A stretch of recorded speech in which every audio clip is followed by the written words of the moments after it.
Hello दोस्तों, welcome to my YouTube channel में आप सभी का हार्दिक स्वागत है।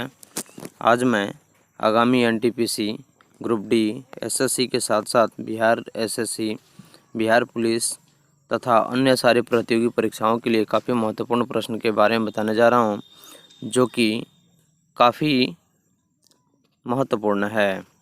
अगर आप मेरे चैनल पर नए हैं तो सब्सक्राइब कर लें और बेल आइकन दबा दें ताकि सभी नोटिफिकेशन आपको मिलता रहे।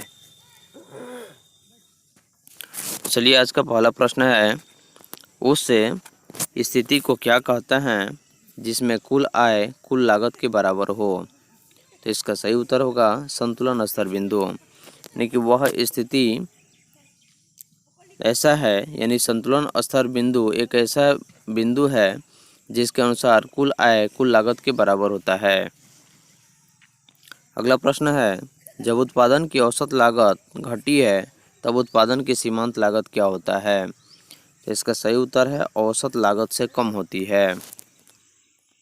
अगला प्रश्न है, तिलहन उत्पादन कार्यक्रम यानी कि ओपीपी कब प्रारंभ किया गया था। इसका सही उत्तर है 1990 में। तो भारत में तिलहन उत्पादन कार्यक्रम यानी कि ओपीपी का शुभारंभ सन 1990 में किया गया था। अगला प्रश्न है, विदेशी संस्थागत निवेशकों द्वारा भारतीय कंपनियों के शेयरों को और ब्रांडों को जो खरीद होती है उसको क्या कहते हैं। इसका सही उत्तर है पोर्टफोलियो निवेश। यानी कि विदेशी संस्थागत निवेशकों द्वारा भारतीय कंपनियों के शेयर और ब्रांडों की खरीद को पोर्टफोलियो निवेश कहा जाता है। अगला प्रश्न है, मुद्रा के रूप में व्यक्त किया गया किसी वस्तु का मान क्या कहलाता है। तो इसका सही उत्तर है मूल्य। अगला प्रश्न है, प्रसिद्ध चित्रकार पैब्लो पिकासो क्या थे। इसका सही उत्तर है स्पेनिश। अगला प्रश्न है, गुरु गोपीनाथ का प्रतिपादक यानी कि किसके प्रतिपादक थे। तो इसका सही उत्तर है कथकली के। अगला प्रश्न है, पटेटी किसका त्यौहार है। तो इसका सही उत्तर है पारसी का। अगला प्रश्न है, एपीजे अब्दुल कलाम ने कौन सी पुस्तक लिखी है।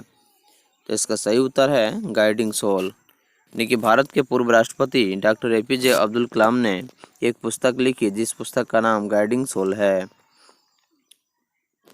अगला प्रश्न है, नेताजी सुभाष राष्ट्रीय खेल संस्थान कहाँ स्थित है। इसका सही उत्तर है पटियाला में। तो नेताजी सुभाष चंद्र बोस राष्ट्रीय खेल संस्थान जो है वह पटियाला में स्थित है। अगला प्रश्न है, वयस्क मानव में रुधिर की सामान्य मात्रा कितनी होती है। इसका सही उत्तर है 5 लीटर। तो वयस्क मानव में यानी कि वयस्क मनुष्य जो होते हैं जिनकी उम्र 18 वर्ष से अधिक होती है, उनके रुधिर की सामान्य मात्रा जो होती है वह 5 लीटर होती है। अगला प्रश्न है, मानव शरीर की कौन सी ग्रंथि पीयूष ग्रंथि यानी कि मानव शरीर की कौन सी ग्रंथि है जो पीयूष ग्रंथि से हार्मोन के रिसाव को नियंत्रित करती है। तो इसका सही उत्तर है हाइपोथैलेमस ग्रंथि। तो मानव के शरीर में स्थित एक प्रकार की हाइपोथैलेमस ग्रंथि है जो कि पीयूष ग्रंथि से हार्मोन के रिसाव को नियंत्रित करती है। अगला प्रश्न है, जन्म के बाद मानव के किस ऊतक में कोई कोशिका विभाजन नहीं होता है। कि जन्म के बाद मानव के किस ऊतक में कोई कोशिका का विभाजन नहीं होता है। इसका सही उत्तर है तंत्रिका। तो मनुष्य के जन्म के बाद ऊतक में यानी कि तंत्रिका ऊतक जो है उसमें किसी प्रकार की कोशिका का विभाजन नहीं होता है। अगला प्रश्न है, संसार की सर्वोत्तम दूधिया नस्ल कौन सी है। इसका सही उत्तर है होल्स्टीन फ्रीजियन। तो संसार की सर्वोत्तम दूधिया नस्ल जो है वह होल्स्टीन फ्रीजियन है। अगला प्रश्न, पर्यावरणीय जागरूकता के अंग्रेजी अक्षर पी से प्रारंभ होने वाली प्रसिद्ध 3 शब्द कौन से हैं। इसका सही उत्तर है पॉपुलेशन, पॉवर्टी और पॉल्यूशन। यानी कि पर्यावरणीय जागरूकता के अंग्रेजी अक्षर यानी कि पोल्यूशन से यानी कि प्रथम अक्षर पी से प्रारंभ होने वाली प्रसिद्ध 3 शब्द जो है वह पॉपुलेशन, पॉवर्टी और पॉल्यूशन है। अगला प्रश्न है, जीवाणु कोशिकाओं में क्या नहीं होता है। तो इसका सही उत्तर है सूत्रकणिका। तो जीवाणु की कोशिकाओं में सूत्रकणिका नहीं होता है। अगला प्रश्न है, जर्सी सांड जो संस्करण में इस्तेमाल होता है किस जगह के मोहक उपजाति है? तो इसका सही उत्तर है इंग्लैंड।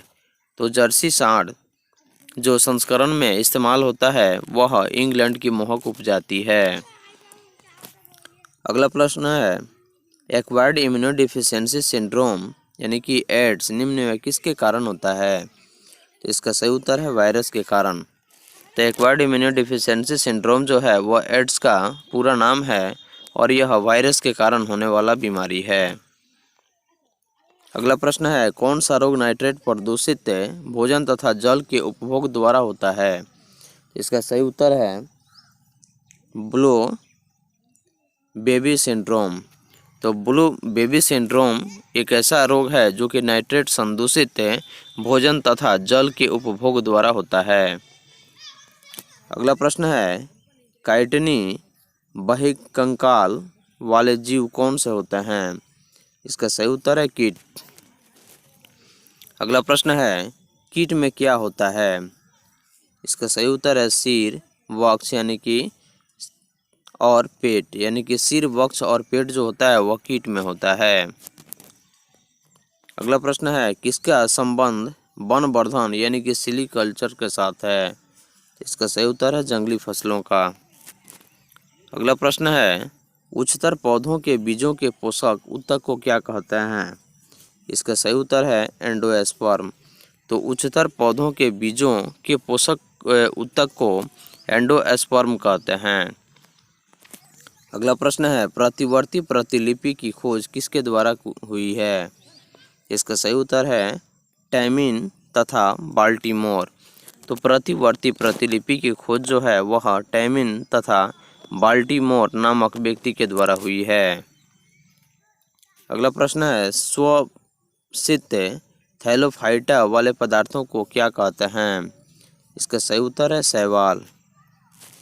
अगला प्रश्न है, जैव विविधता को किस रूप में भी जाना जाता है? इसका सही उत्तर है पारिस्थितिक तंत्र विविधता। तो जैव विविधता का दूसरा नाम पारिस्थितिकी तंत्र विविधता है। अगला प्रश्न है, किसी नदी में मछलियों का न होना किस बात का सूचक है?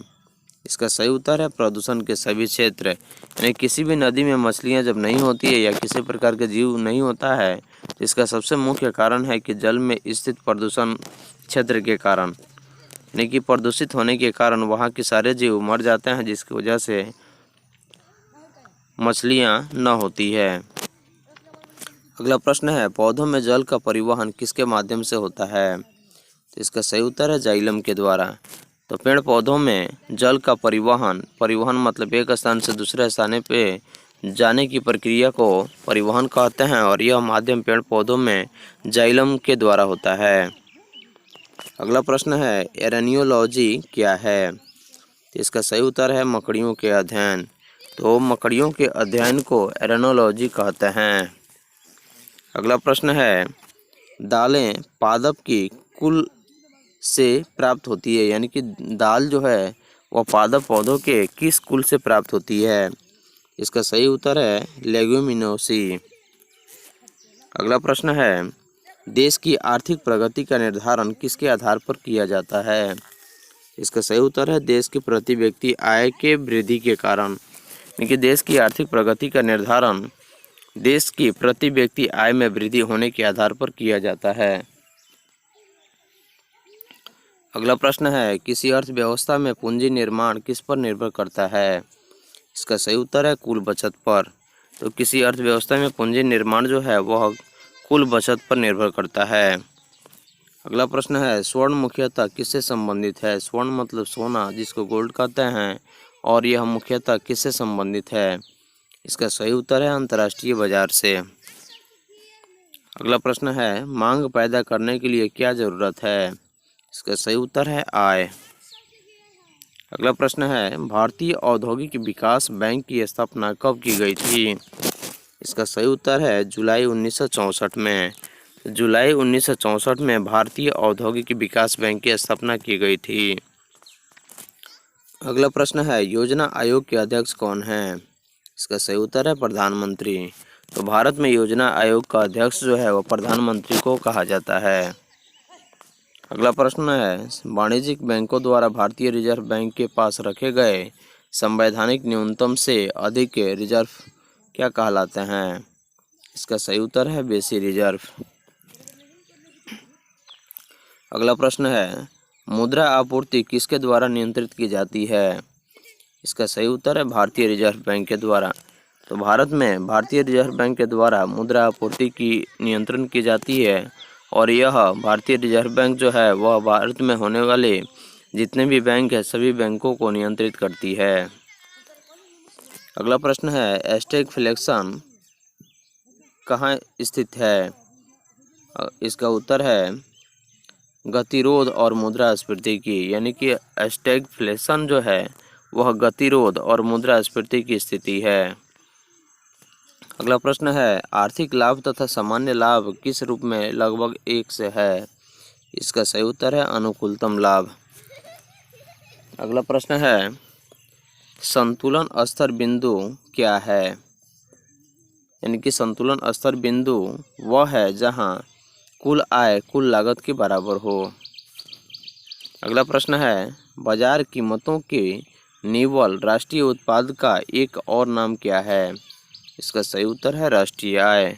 तो बाजार कीमतों के निव्वल राष्ट्रीय उत्पाद का एक और जो नाम है वह राष्ट्रीय आय है। अगला प्रश्न है, कृषि उत्पादों का श्रेणीकरण और मानकीकरण किसके माध्यम से होता है? इसका सही उत्तर है विपणन और निरीक्षण निदेशालय के द्वारा। अगला प्रश्न है, वित्त आयोग का गठन कब हुआ था? यानी कि कितने बार होता है? तो 5 वर्ष में एक बार होता है। तो भारत में वित्त आयोग का गठन प्रति 5 वर्ष के बाद होता है। अगला प्रश्न है, प्रचालन अधिवेश कहाँ उत्पन्न होता है? इसका सही उत्तर है उद्गम क्षेत्रक में। अगला प्रश्न है, मोनालिसा का सुप्रसिद्ध चित्र किसने बनाया था? इसका सही उत्तर है लियोनार्डो द विंसी ने। तो लियोनार्डो द विंसी एक ऐसे सुप्रसिद्ध चित्रकार थे जिन्होंने मोनालिसा का चित्र बनाया था। अगला प्रश्न है, कथकली नृत्य का प्रचलन किस राज्य में है?